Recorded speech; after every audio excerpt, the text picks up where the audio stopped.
আমার মতো এমন একটা দয়ালু মনিব, এমন একটা মেহেরবান মাওলার থেকে কে তোরে সরাই দিল? কেন সরে গেলি বাজান?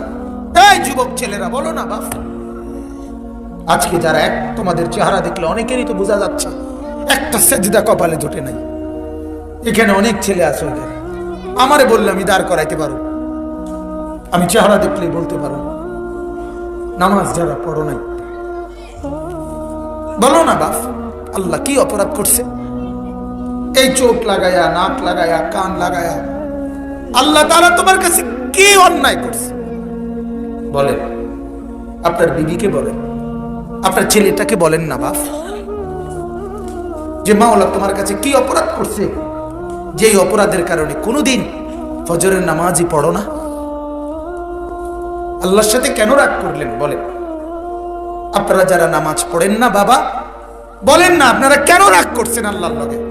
বলেন না, একটা ভাই বলেন না, এই দাঁড়ান না, একজন একটা নাফরমান দাঁড়াও না, একটা নাফরমান দাঁড়াও না। আজকে যারা নামাজ পড়ো নাই ডাকাত, তুই দাঁড়াস না, খারাপই না তুই, ওই ডাকাত খারাপ, দাঁড়াও তুই বেটা। কি বলবি বল, কি কারণ হইতে পারে নামাজ কেন পড়লি না? আল্লাহকে সিজদা দিতে নারাজ কেন বল বেটা? মালিক তোর সাথে কি অপরাধ করছে? কি রে বেটা, সারাদিনে বিড়ি খাও, লজ্জা করে না? তোমার বিবি পর্দা করে না, তোমার শরম লাগে না? রাস্তার সমস্ত বখাটে দুশ্চরিত্র তোমার বউরে দেখে দেখে হাসে, তোমার বোনরে দেখে দেখে হাসে। তুমি মরে যাওয়া উচিত বেটা, মরে যাওয়া উচিত বেটা। তুই বেটা যার বিবি বেপর্দা, সে আবার স্বামী কিরকম? তে বেটা কোনো বেড়াইতে না বেটা। যার মেয়ে বেপর্দা, সে আবার বাপ কিসের মিয়া?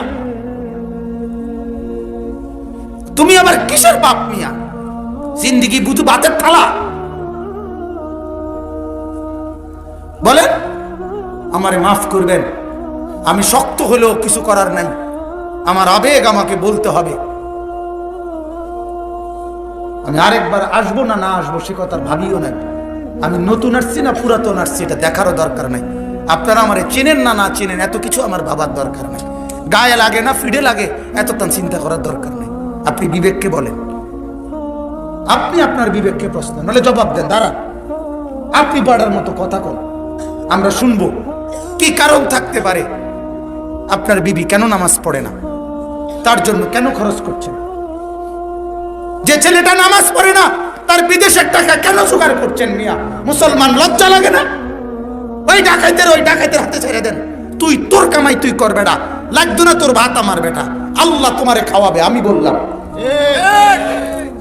তোমার ফুতের বিদেশের টিয়া দিয়ে চলতে আর দুনিয়ার মানুষে ভাত খায় না? হ্যাঁ, কয়জনের ফুত বিদেশ থেকে খাবাইয়া একের আলগি দিয়ে লাইছে আমরা জানি না? হ্যাঁ, আল্লাহ তাআলা যার ফুত বিদেশ নাই তার ভাত নাই। কথা বলেন না কেন? হ্যাঁ, যার ফুত একজনও নাই তার জন্য ভাত নাই। যার সন্তান মরে গেছে ওই বাবা মরে গেছে, আল্লাহ চালায় না তো? তাইলে এজন্য আমি বলছি আপনারা আমরা মূলত জিন্দেগি চিনি নাই, আমার জিম্মাদারিটাই বুঝি না, আমার দায়িত্বটাই বুঝি না। আমার দায়িত্ব আমার বিবি নামাজি হবে, এটা আমার জীবন প্রয়োজনে যত কিছু করতে হয়, যত মেল, যত মিটিং, যত দেন, যত দরবার, যত যুদ্ধ, যত সংগ্রাম, যা করতে হয় এবেডির লগে আমার এটা করে যাইতে হবে। বিনিময়ে আমার বউ নামাজি হইতে হবে, এটা হলো আমার সিদ্ধান্ত।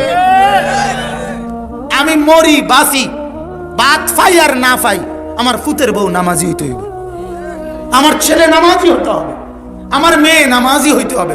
আল্লাহর কসম বাপ, এটা হলো মুসলমানের সিদ্ধান্ত। যে পাহাড় নড়ে যাবে, আমি আমার জায়গায় থাকুন।